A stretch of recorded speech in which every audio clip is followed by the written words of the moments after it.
everyone, and welcome back. We're great. I'm so glad and thrilled to have one of our Southeastern alums here with us today, Mr. Scott Gaines. Hello, how are you? Hey, man. Thank you for joining us, and thank you for being a part of the OETA Student Day, the sort of virtual conference that we're putting together.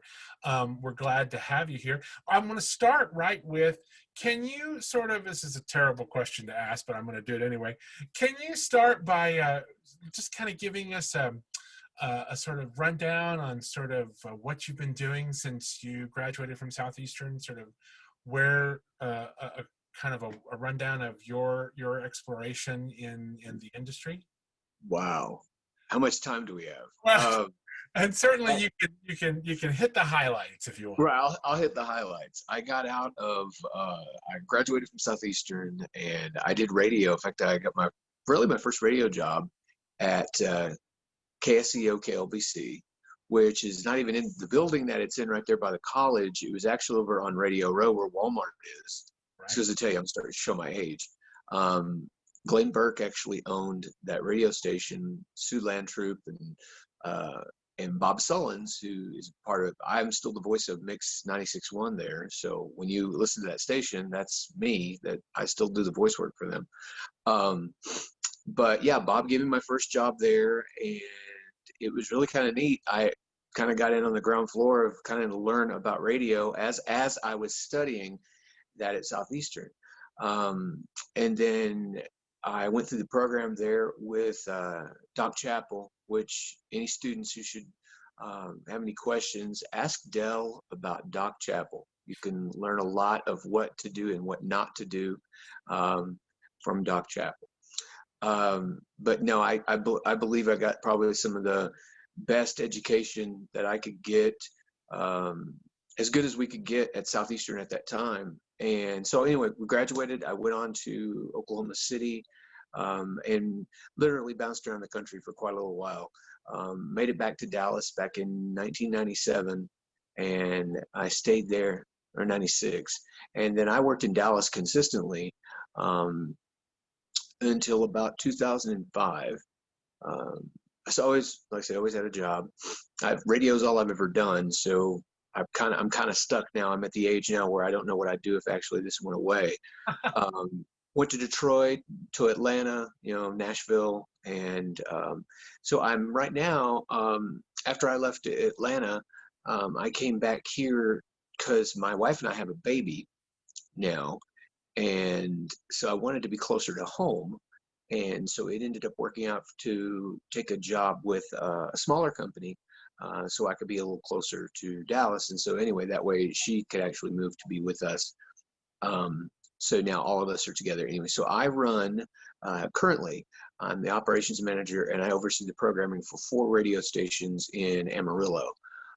So I am the program director for the country station, obviously, and then I oversee a rhythmic CHR, and then I have a news talk station, which is my first run at overseeing news talk, and then I have a classic hit station.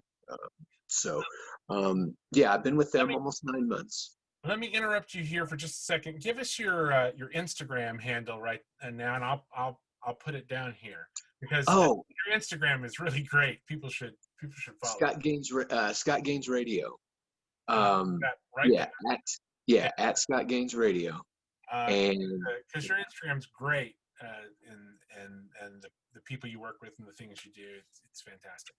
Yeah, and like I said, anybody who wants to jump on there, if you want to ask questions and whatnot, hey, I'm always open to do these things. Anybody who's ever interested and wants to learn some more, I know it's kind of hard to do in the time allotted here, but if you ever have any questions, man, it is a lot of fun. I never thought that I'd get to do all the things that I've gotten to do. I've been pretty blessed and pretty privileged to get to do some of the things and meet some of the people, and get to call people friends that it's really just neat. It really has been. It's been a blessing of a job that I would not ask. I wouldn't want to do over, because this is exactly what I wanted from day one. So I could walk away from it now and say, yeah. Yeah, when you get it in your blood, it's there. You can't shake it. It's yes. And I think that's that way with any broadcasting. If I were good looking, I'd be on TV. So I knew that radio was my thing. So I knew and I think it's the same way with television. Any of the TV people who take, that's once it gets in your blood, you just don't know what to do with it. And um, if you don't do something with it, it's just going to eat at you and I know people that have gotten out of the business and they went to go do other things and they always write me back and they'll go, man, I wished I would have done this, or I wish I would have gotten this job, or I wish I would have done this a certain way. Um, yeah, once it gets in there, it really is hard to get away. Like I say, I've been very fortunate to be continuously employed in radio. That's because Well, that's not also, an easy thing it, these days. you've been fortunate, but you've also worked really hard. And when you take a look at your Instagram, it is it's very evident that you are working all the time. Uh, Yes, there's a lot of hours. Well, I say when you look at the Instagram, yeah, you will see that there's a lot of cool stuff I get to do. But what a lot of people don't understand, there are a lot of hours that lead up to get to do those a few hours of cool things, like where you're meeting an artist, or you're going to go to a show, or you're going to the CMA Awards, or going to the ACM Awards, or going to do something cool like that. To get to do all those things, there are a lot of hours that you got to do beforehand to be able to get the honor to go and do those things. And yes, when I still get to go and do those things and go to Nashville and go to any concert and get to go do, well, of course, obviously we're not doing concerts right now, but to be able to go do those things, I don't react any differently than you would, because I'm a fan of the music. So I'm just as much of a fan as you are. So when I get to go do these things, it's still cool to me. And yeah, I still get I just before my son was born, I got a chance to go hang out with Garth, and then Garth made a video for our baby uh, announcement. And you dream of things like that. When is he going to take time to do something like that for me? But it's taken years to develop a friendship with him to be able to do that. And we announced our gender reveal, which kind of is a bad thing right now. But we announced our gender reveal. We did it safely. We didn't cause any fires. We announced our gender reveal at the state of Texas State Fair, and uh, Big and Rich were there performing. This was last year. And we did it. They did it on stage. They surprised us. We sent them the information, and they shot off the blue cannons and all the confetti and stuff like that. It really was very cool. And to do that in front of, I don't know, about 20,000 people at the State Fair of Texas. I mean, if you're going to have a baby at my age, you might as well do it. You might as well do it in a grand fashion, I guess. but you know what it speaks to? It speaks to people have until you get in broadcasting, it seems like this very glossy, kind of unapproachable industry until you get in it and you realize it's full of people who love music, people who love making music, people who love the people who love music. And the same way with television, it's people who get television, who love television, who love television news, and who love it. And we're all the same nerds. And Yes. everybody is just happy to be doing it and enjoying it. You realize that it's people full of passion, and they're just folks, and that was a big surprise for me. The same way as in theater, because I have a theater background. Yeah. um, you get to I've seen a couple of your pieces of work. So yes, we won't go into that. I'm familiar with your work. But our students who have been on Broadway in New York, they're just as thrilled to be there as we are to see them. I mean, they're Yeah. living and loving it, and they're still a 10-year-old kid. Can't believe this is happening to me. So that's in all the industries. You mentioned about concerts and not having any right now, and my next question was to you about how has COVID-19 and the pandemic sort of changed things in your industry, but also in your daily routine? How has it changed your work? What Well, adjustments have you had to make? the daily routine has changed because being that I'm in charge of 4 programming branches here in Amarillo, I had to kind of start staggering people. A lot of companies went to working from home. Um, and even in radio, that's a little difficult to do if you don't have the way of doing it and to make it sound right. I was able to pull off, I have just enough staff. And sadly, we did lose um, about 9 people because, when there's the worst thing about radio is having to play commercials, but if we don't play commercials, we don't make money. So people are like, okay, well, gosh, I have to sit through so many commercials. That's actually a blessing on our side because we're playing a bunch of commercials. That means the company's making a ton of money. Um, but because of COVID, a lot of people, that was the first thing you cut back on was things you don't really need. Well, radio advertising is one of those things that it's not a necessity that you have to have, but it doesn't hurt, but it also paid a lot of bills. We ended up losing 9 employees, so I had to kind of do some uh, moving people around. But so we work in shifts actually at the studio. So my shift isn't until the afternoon. I will actually be on the radio, and then I actually do all my office work. I do some of my office work in the morning when I'm home, and then I'll go in and do the rest of it in the afternoon. Yes, it did kind of have a negative effect, and it did have a negative effect across the country. I had quite a few friends that lost their jobs. Lots of companies had to do a lot of restructuring. Our company has been very lucky because we are a cash company, and we're not in the big. I would say iHeart and Cumulus and Intercom are the 3 top companies within our organization, and those companies borrowed a lot of money to stay afloat. My company, Alpha, is still one of the top 5 companies, but we don't owe anyone anything. So we're very fortunate. We didn't have to pay back borrowers, and so that is a plus. But the downside to the other side of that is like the people work for iHeart and for Cumulus and for Intercom. There's a lot of people that lost their jobs because they owe money to lenders and things, and it's in the billions of dollars, and that has to come from somewhere. And when there's not national money coming down to us, and then there's not local money because a lot of local places closed because it really had a horrible effect on us financially, and just like it did for everybody around the country. I'm not saying we were worse because by far we weren't, but we felt the COVID effects just as bad within our industry, which makes it a little harder to get jobs right now. So I mean, I wouldn't say, yes, you can rush right out and get a job. Um, I want you to do that. I'd love for you to work in our industry, but being realistic about it right now, probably in the next year, we should be back to where we need to be. Because it's starting to build back up.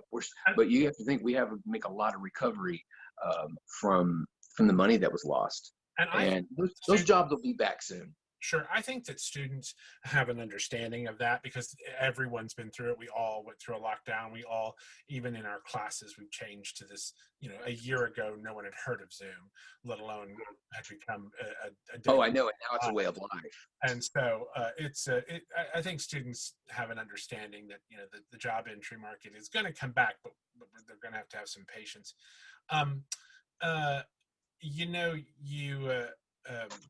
You mentioned working from home and all that. Even we made changes here. We have a new automation system that's coming for the station for KSSU that then actually allows students from the fundies class to do their air shift from home remotely. Wow. And it has some control features on it that we're able to monitor and make sure they're doing what they're supposed to do. But it's one of the main reasons we chose this system was that it allows us to. What kind of system, if you can ask? I can tell you. It's no non-sponsor. It's DJB. Ron out of Vegas. It's his system. What it used to be digital jukebox, but it's now DJB Automations, and it was really priced right and good and had a lot of functionality. Where we have it, and we are now getting on our end all of the hardware ready. And you know how that takes time. That Uh, is a time-consuming process. I would say within the month of October, the engineers from Texas will be up to get us all installed and trained. So that's going to be, it has a lot of features like that. It's going to allow us to use cellular technology to do live remotes without any special gear. It's really sort of app-tastic, if you know what I mean. Oh yeah, absolutely. And that's kind of where everything is gone, because we have those. I have an app on my phone that allows me to do all my live broadcasting. Um, but that's the kind of the things that, especially with kids that are working to get in. And I know that's what you've been teaching this a lot longer than actually than the popularity has been around. But because I follow what you do. But you've been teaching podcasts for forever, well before people started digging into them. And that's one of the things that and I know, granted, everybody and their cousin has a podcast now, but it's not a bad, it's an excellent training ground to get you on a microphone, to be able to start being able to have a conversation, to be able to go in and think about, and being able to free form think. A lot of this is sometimes we get so into writing down the question, we lose ourselves in the conversation. We worry about, so where did you work? What do you do? We tend to lose the conversation, and a lot of podcasts become comfortable. And any radio interview, you want to hear that interaction. You want to hear this form. Dell and I have known each other. Oh gosh, Dell, I'm scared to say the number. Put a number. Don't do numbers. That's don't do it. Okay, but I've known Dell a number of years, and the difference is that we can have a conversation because we've been friends for a number of years. You want to be able to have that same interaction on the air or in your podcast, even in your Zooms, because as Dell brought up earlier, Zooms are a new way of life. That isn't going away. This conversation is going to be how we're going to do a lot of our the things that we used to do in person. I've come to Southeastern and spoken to the students before, and these are the way that things are going to be done. Whether I do it in my office at work or I do it here at home, wherever we decide to do these, this is how things are going to happen. And I do a live virtual lounge every Tuesday night on our national. So all of my stations, all my country stations that I'm responsible for across the country, they have an option to carry it. A lot of them do carry it. I don't know if it's because they're just scared not to carry it because it's me, but I don't know.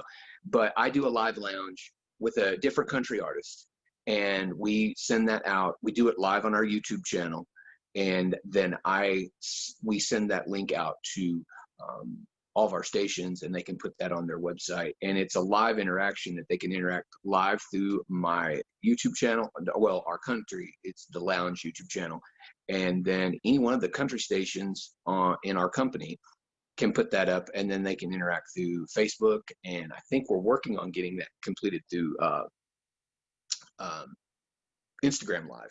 Oh, great. So it really is, we're branching into new ways of being able to communicate. And since artists are not able to get out because of COVID and do concerts, they're more than happy to do it this way, because it gets them in front of their fans for about an hour, and it puts them online, and it's pretty easy because they do a couple songs, they do a Q&A with me. So I do those every Tuesday night. And in some instances, they didn't have to put on pants. They don't, and there's about 9 times out of 10 I don't have them on. So everybody wins. Stand up right now. Don't do my friends in Portland, in fact, for my company, just before actually that morning show got let go, that viral video that went around of the guys doing the morning show, and Tony Russell stood up and walked around in his underwear.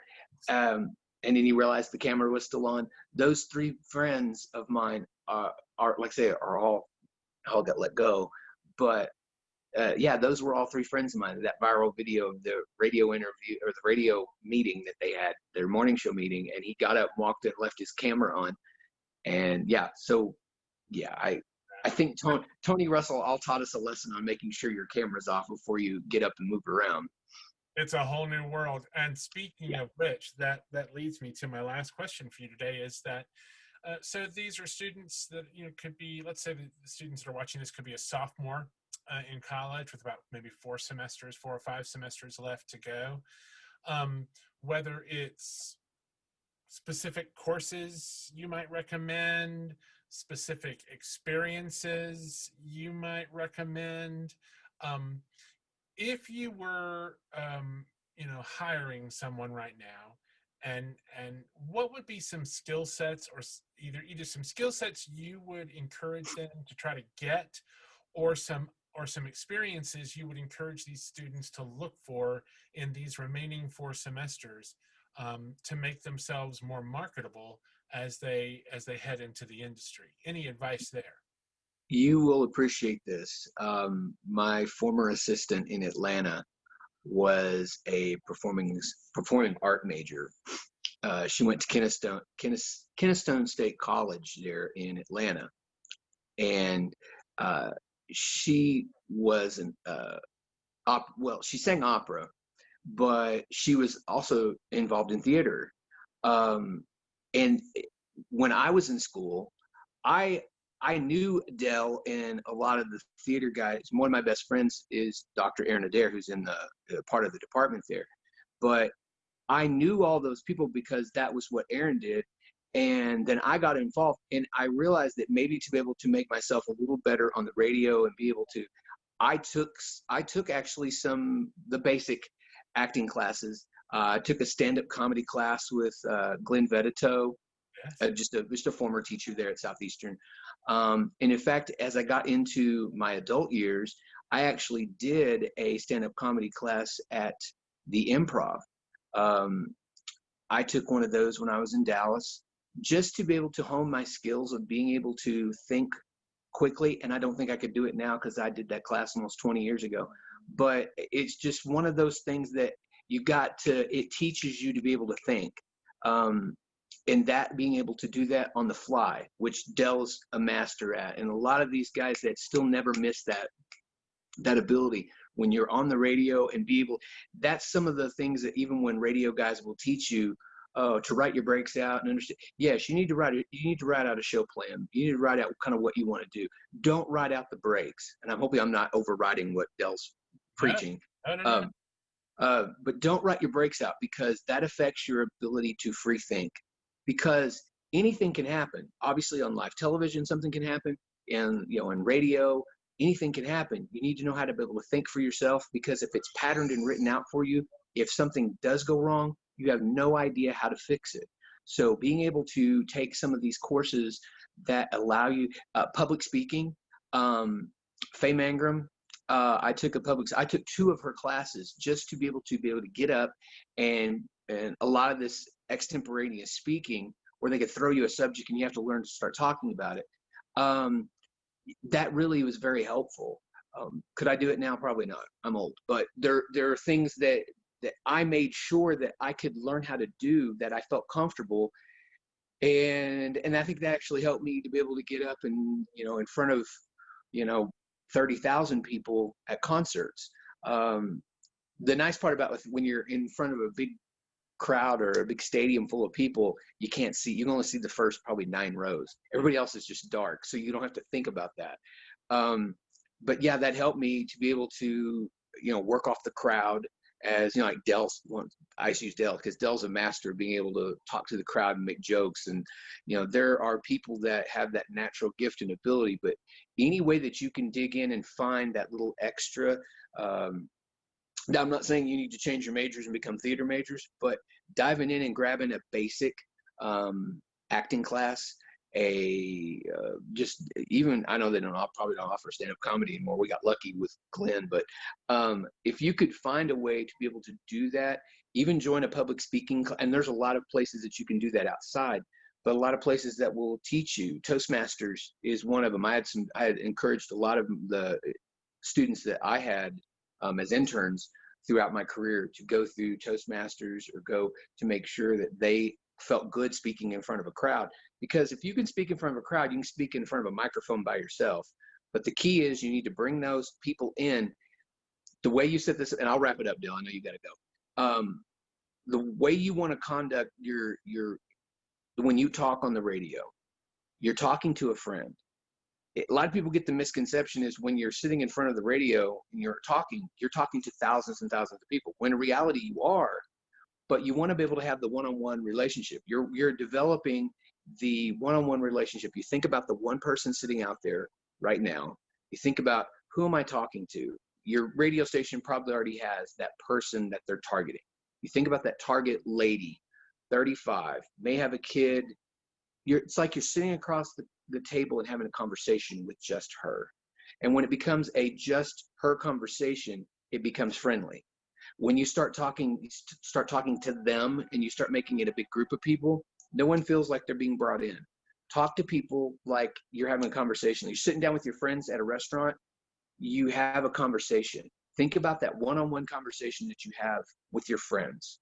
And that's how you. Yeah, I would add that that's the same for video too. That's the same in broadcast news.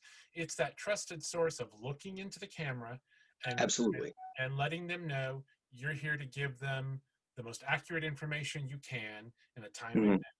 And And so if you try to talk to an audience, you sometimes can get lost. But if you try to talk to people, exactly. then you're doing it. That's a And great point. That is a and the great thing with point that no like, one, by the way, has made yet in these interviews. So good job on that. well, the thing is, I always tell, and this is my first crack at, I have a news talk station, and I've never programmed a news talk station. So this is my first time working, and we actually have a television show that we do as well. My morning show actually does 2 hours of their morning show on live TV. So we share that on our CBS affiliate here in town. So I've been coordinating that. We just launched that about a month ago, a little over a month ago. And so I've been kind of watching how I can put radio and television together. So it's being able to tell, it's challenging because the people who work for me on the radio side are now having to learn how to tell their stories on camera.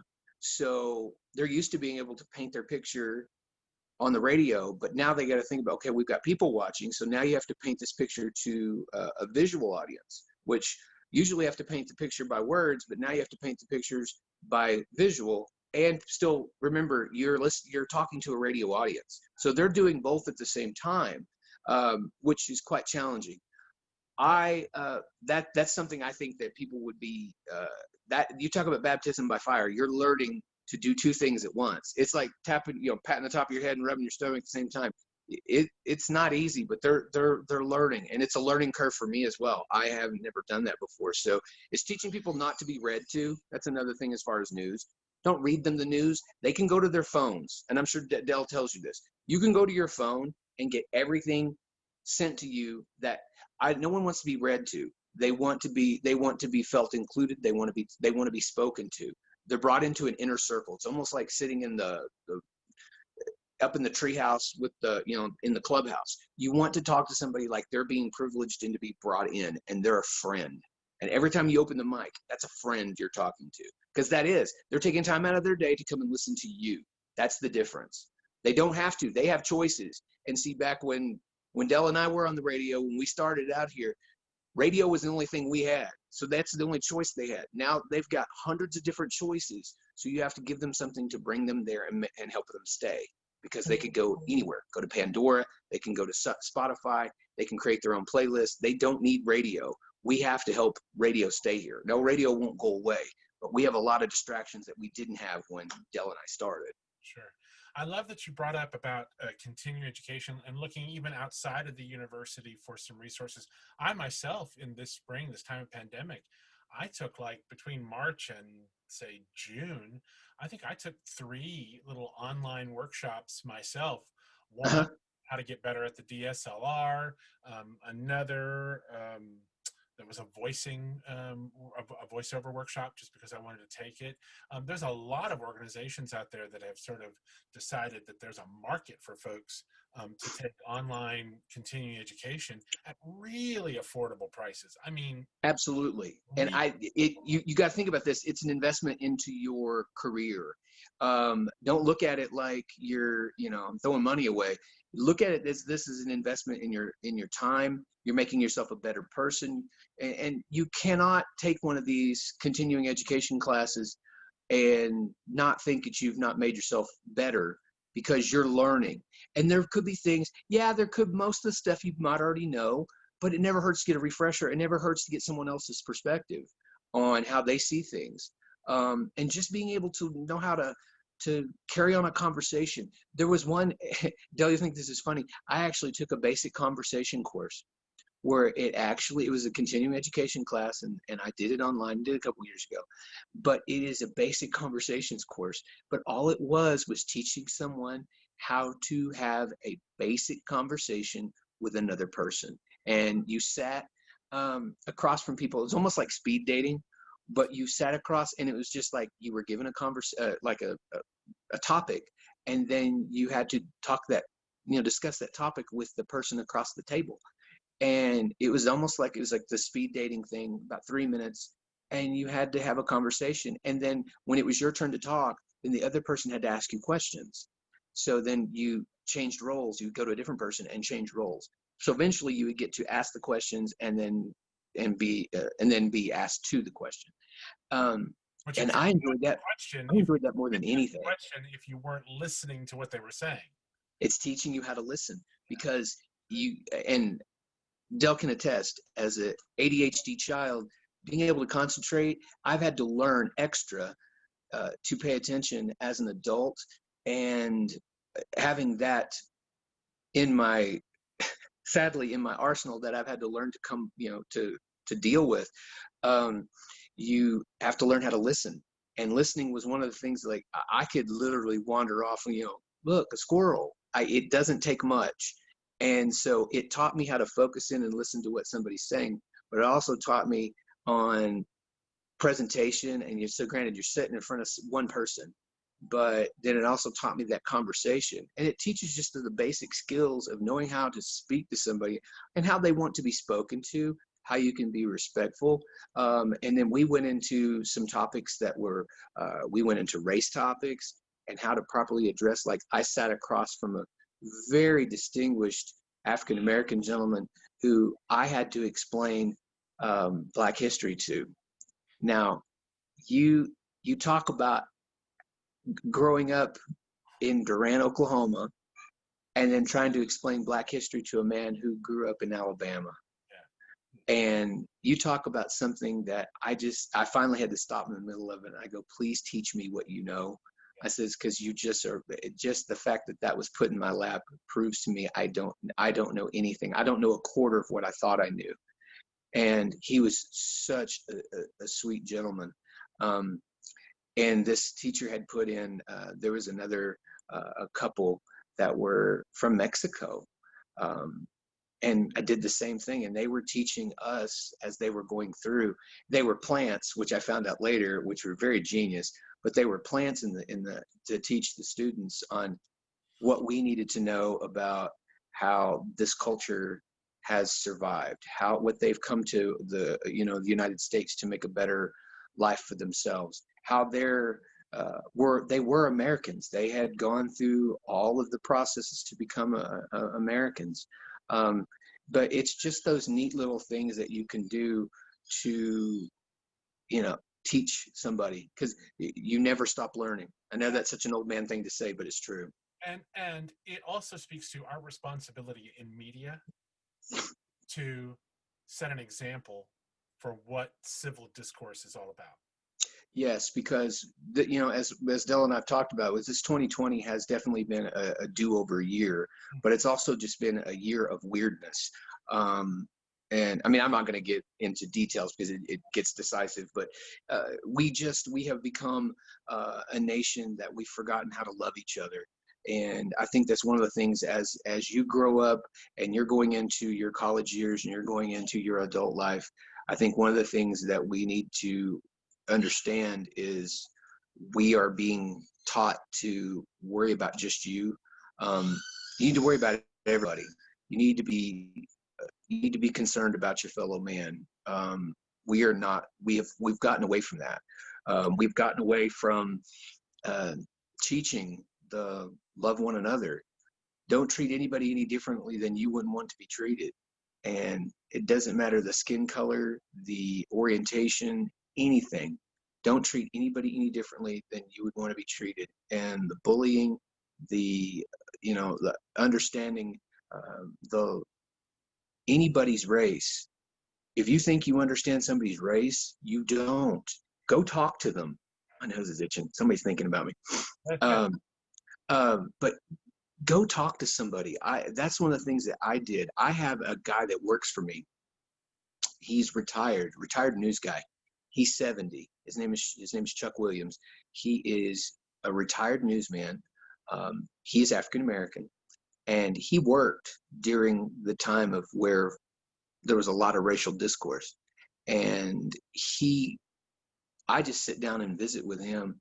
Um, and some of the stories that he covered and some of the things that he learned, and he grew up in Philadelphia, and all the racism that we see a lot of it now, but we don't have any idea what that generation went through.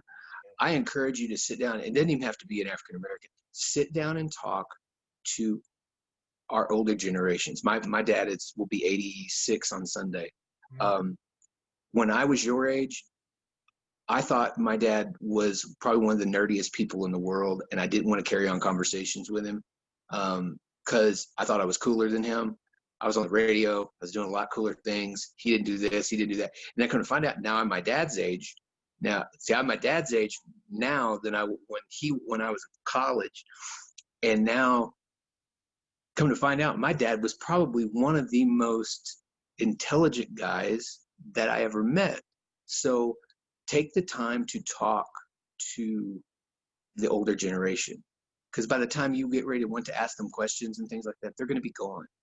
And this is the tail end of that generation of that can tell you the stories about growing up during World War II. I mean, we're digging into. We're losing some of the like the Vietnam era and Korean. My dad was in the Korean War. You think about all this. There are things that we are growing out of that we're losing contact with our older generation. This generation, talk to them, ask them questions. I couldn't recommend that more. What Tom Brokaw called the greatest generation, and then the Absolutely.